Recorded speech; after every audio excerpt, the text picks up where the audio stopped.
What settings do you think of when you think of horror? A haunted house lost to time? A deep, dense forest? A rural town where time seems to stop? Traditional horror settings often revert to spaces' otherness, places where the viewer will rarely find themselves, allowing the foreignness of the location to lead to the horror. But what about places that we frequent? An office building, a hotel, an airport. The rise in liminal horror has proven that the places that we frequent on a daily basis can be subverted and distorted, create vivid nightmares unlike anything we could get from a haunted house or a scary forest. With all that in mind, let's take a trip to the mall.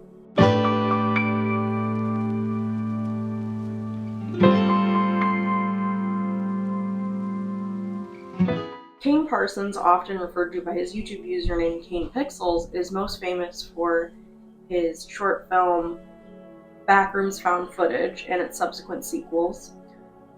I would say he's the reigning master of liminal horror, specifically within the YouTube community, but as I'll talk about later, it's expanding well out of there.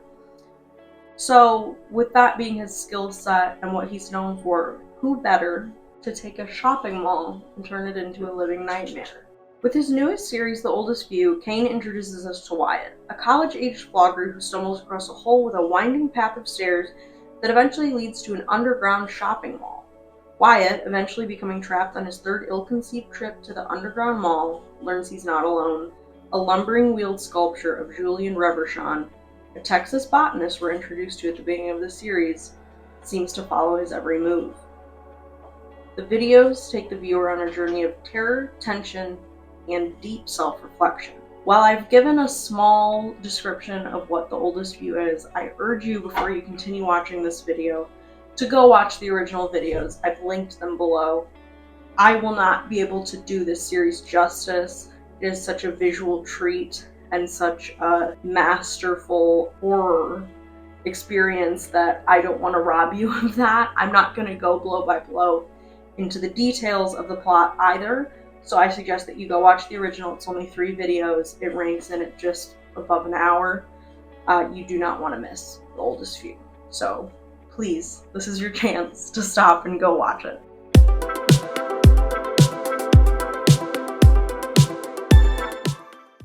As I mentioned before, Kane burst onto the YouTube scene with his Backrooms short film.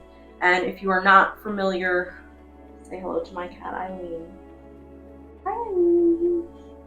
If you're not familiar with the Backrooms, it is essentially the most common exploration of liminal horror, meaning empty spaces that show places that were used to being filled with life empty, like a mall in The Oldest View's example, or an office space, or an airport, a school, things like that.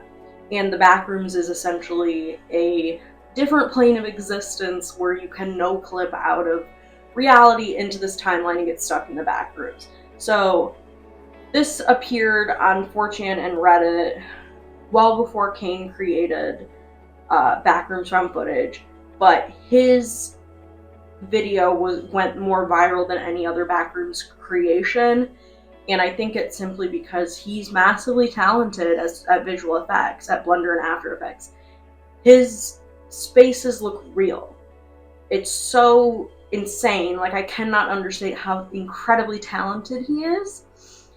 But with that aside, the Backrooms did not resonate with me. I'm huge into internet horror of all kinds, especially analog horror, as I've discussed on my channel before. And I would put this within analog horror because of the way it's presented.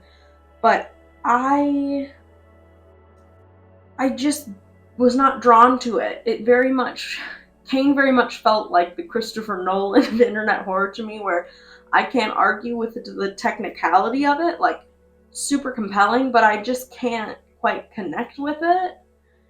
And I think part of it is that the Backrooms kind of belongs to no one and everyone, and I don't think this is his fault, but all of a sudden it felt like he created the Backrooms as we knew it. And I think that that led to a lot of tension in like Backrooms communities on Reddit and stuff, especially when it was announced that he was picked up by A24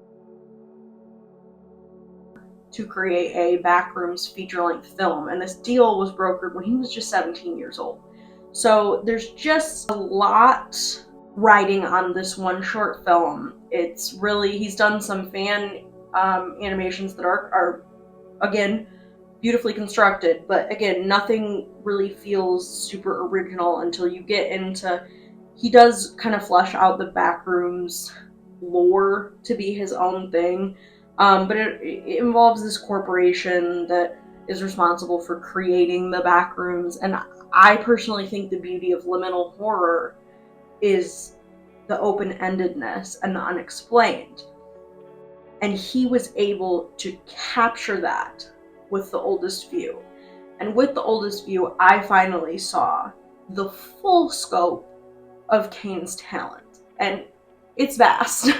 The thing that's so wonderful about The Oldest View versus the Backrooms is he took something that existed already, but he took ownership over it. And he presented it in a way that was wholly his own and gave a perspective that made it its own complete thing. And I really have so much respect for him. Not that I didn't before.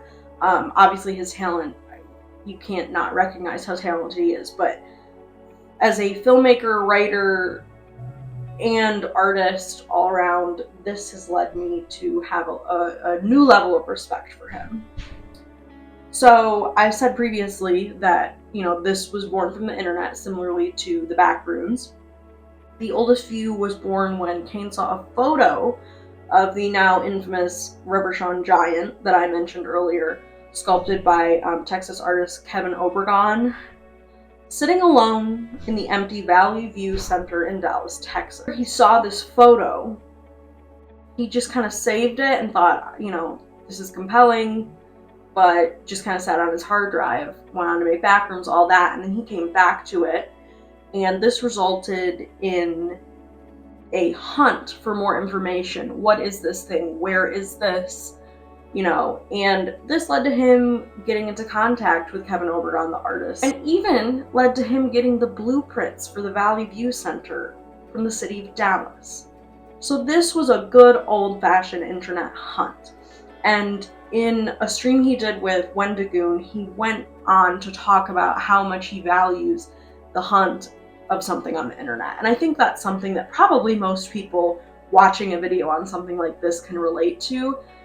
And I think that you can feel that in this project. You can feel just the joy of that obscure thing, learning something completely new that seems inconsequential but is just so fascinating. So a little bit about the Valley View Center, the setting of The Oldest View. It is a very real place. It no longer exists as it has been knocked down, but it is a one-to-one replica of the mall that stood from 1973 to 2023. It stood in Dallas for 40 years before being torn down, and sadly, the statue of Reverchon went down with it. Until the end, the giant stood in the mall as part of an art installation. It was originally created for a parade to celebrate the opening of a new bridge and then put on display within the mall. This is featured within The Oldest View, and why it sees multiple signs saying, "We're back," advertising the art installation. In the end, as the mall became more and more dead, the giant was the only thing inside. He was like a captain who went down with the ship, so to say. And this very end stage of the mall, with the Reverchon giant still within it, is where that original picture that inspired the entire series came from. Someone in the area snapped a picture and put it onto Reddit, and I believe it even was presented as like a Backrooms level, like, oh, I stumbled across this, you know, going through the Backrooms, because the mall feels so liminal that it could be a section of the Backrooms. With this series, Kane, as I said previously, he really took something that, well, it came from the internet. He turned it into his own creation. The mall and the passageways are just beautifully created. I cannot understate the intense amount of skill that this 18-year-old has. He is truly like a protege, and I know he works terribly hard. I know he spent months and months on this, and it's not an easy thing to do, and he continues to get better. And another thing that I think is so compelling about this series is with the Rolling Giant, the Reverchon Giant, the Rolling Giant is what he's called in the series, he's created a horror entity that I think has the potential to become as iconic as, you know, old creepypastas and things like that. And while he didn't create the giant, he utilized it in a new way and gave it new life. I find this most similar to SCP-173. If you're familiar, I'll pop it up here. One of the most iconic SCPs, maybe the first I ever saw. I'm not in the SCP world. It is so foreign to me. I would love to know more about it, but it's like, your girl doesn't know where to start. SCP-173, it's just a sculpture. It's a sculpture by Japanese artist Izumi Kato. A lot of his stuff is in the style of that, but it became its own thing. And that's what I love about the internet, is things get so meta. But one thing that is so special about the giant in The Oldest View is Kevin Obregon knows about this. He was involved. You know, he is, for all intents and purposes, I believe, happy with it. He was posting on Instagram about it. And you don't always see blatant credit with things like this. I think it's gotten better since the old creepypasta days, but you can't always guarantee it. So I have to applaud Kane for viewing Mr. Oberon as a collaborator, and, you know, at the end of the day, he allowed his creation to live on, which I think is so beautiful.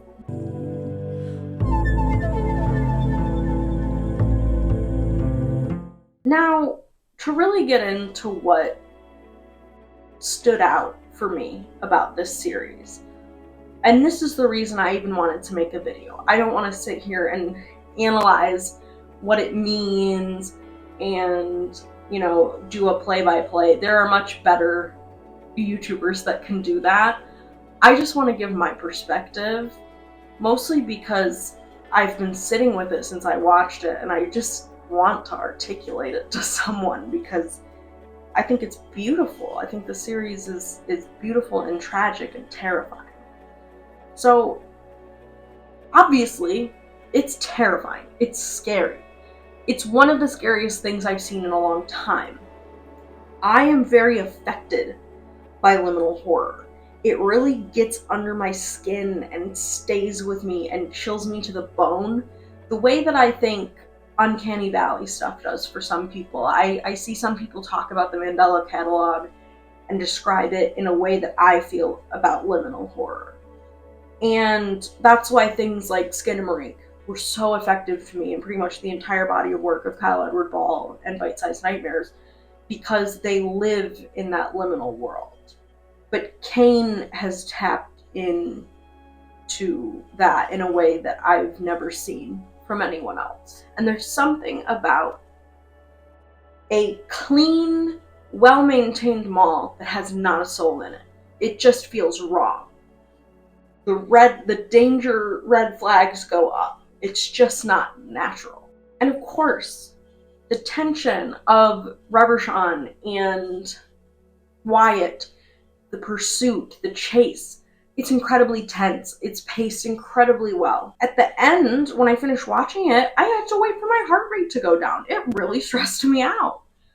But the more time that I spent away from it, that elevated heart rate turned, and this is going to sound cheesy and cliche, but it turned into a heartache.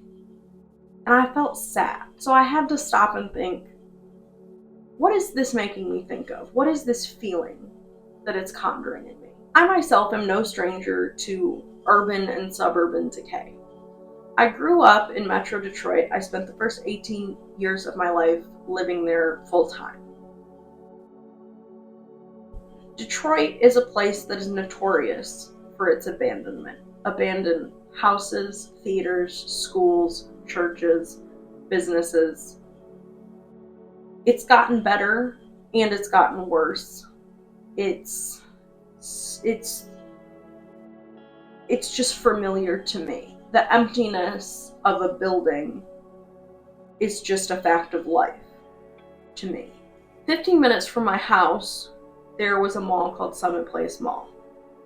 For my entire life, it was basically empty.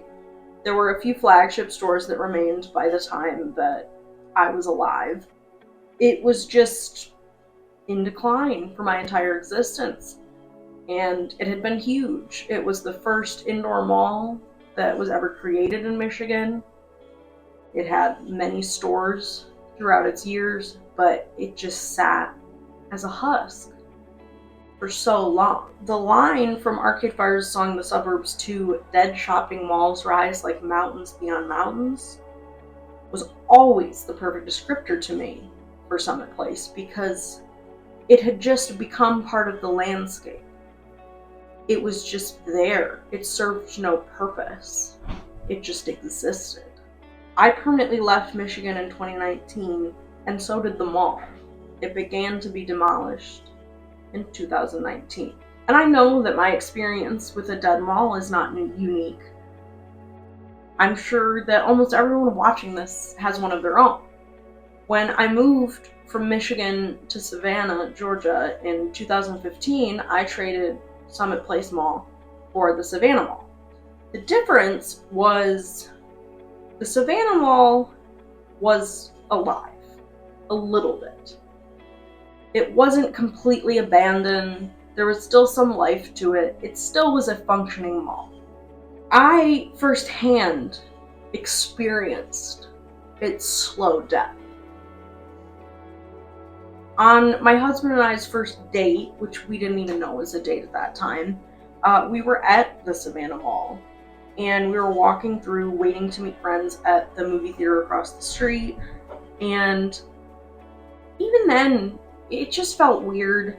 The crowd wasn't as huge as it should be for, a mall in a decently sized city on a Friday night. The stores felt fake. Like they were kind of all one-offs rather than, normal stores you would find at malls. And he even remarked that it reminded him of the mall in Silent Hill 3, and that's a good way to put it. Each year that I was in Savannah, the mall got emptier and emptier. It kind of came down to all those one-off stores went away, and it was just a few big stores like Bass Pro Shops and Target and things like that. And even this year, we went to go to Target, and we accidentally went into a main mall entrance rather than the Target. And it was so scary on the inside. It was clean, it was maintained, but it was completely empty. The lights were off. The only light was the natural light from the, overhead windows and the doors. And it was just the stillness of it that was so scary, and the fact that it looked as it should look, it looked like there should be people in it, that made it scarier than Summit Place, which had slowly been decaying my entire life. Savannah Mall is really all I think was in the back of my mind the entire time watching The Oldest View. I maybe didn't realize it at first, but that connection that I had to these dead malls, it really evoked something in me. The Oldest View just brings to mind these relics of an era that feels so long gone, but wasn't even that long ago. And each year, as our technology advances more and more, we start to get nostalgic for something that isn't even that old. And there's a sadness to that. There's a sadness that we're nostalgic for something from 5 or 10 years ago, and it's happening at a rate that just feels unsustainable almost. I think that's what The Oldest View did to me. It made me reflect on that. And it made me sad. And I think it's healthy to be sad, to miss a simpler time. But when that simpler time wasn't that long ago, there's just, I can't articulate it. It's just an uncomfortable feeling. In the oldest view, Wyatt stumbled across the mall, which was a real place, and the giant, which was a real piece of art depicting a very real man. But it exists in a place lost to time. Is the mall and the giant actually hostile to Wyatt? Or are they desperate to be seen? Once Wyatt comes across the giant, the mall's lights turn on. I don't think this is because the mall wants to harm Wyatt, but because it wants to be experienced again. It has sat alone, waiting for a reason for the lights to come on. And it's finally been given one. What purpose does an empty mall have? What value is an art piece that can't be seen? Ready to be demolished, the Valley View Center sees Wyatt as a last chance, or maybe even more tragically, the final visitor as it awaits its fate to be destroyed. The mall is actively falling apart as Wyatt tries to escape. Perhaps the giant knew what was coming and pursued Wyatt simply so he could leave the world with another person. In a stream of Wendigoon, Kane shared a video of the Valley View Center being torn down. Within it, there's a photo of the Reverchon giant on the ground. Few images exist of this sculpture beyond the few that the artist had and that original Reddit post. The sculpture, like the mall, would have just faded into memories of, in the grand scheme of things, the few people that had interactions with it. Now there's an entire audience of people who may have never even entered the state of Texas, let alone the Valley View Center, that will never forget it. The oldest view feels like a love letter to everyone who loves to search and hunt, whether it's on the internet or out in the real world. It is a love letter to the nostalgia of the mundane, of the things we interact with on an everyday basis that someday will just go away, and they were so normal to us, we won't even think about it when they're gone. Like I said from the beginning, I have not doubted Kane's ability as an artist, his technical skill. He is a master of his medium. But with the oldest view, I realize how passionate he is about his art and the deep emotion that he is capable of as an artist. And I can't wait to see how he single-handedly probably will change the face of horror moving forward. Thank you for watching. This one was a little different. It was kind of a combination of stream of consciousness and a script that I came up with because, in all honesty, this just meant a lot to me. And I wanted to kind of have some of my words prepared because I was so worried I would just ramble on, as I usually do, and some subjects call for that and some don't. One other thing I wanted to say, because it kind of felt appropriate finally to do this, I have an INPRNT shop that I will link below. It has a lot of photography and some photo collages and things like that.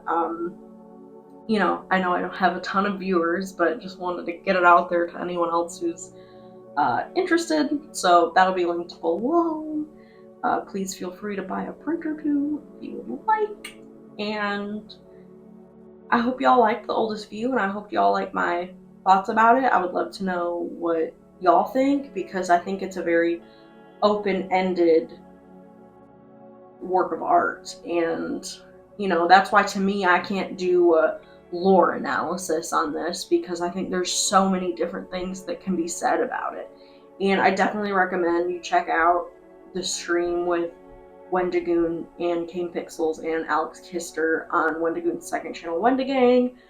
It's really funny and enjoyable, but also Kane gives a lot of very interesting insight, and in all honesty, I have a whole new perception of him after that. So definitely check that out, and thank you for watching.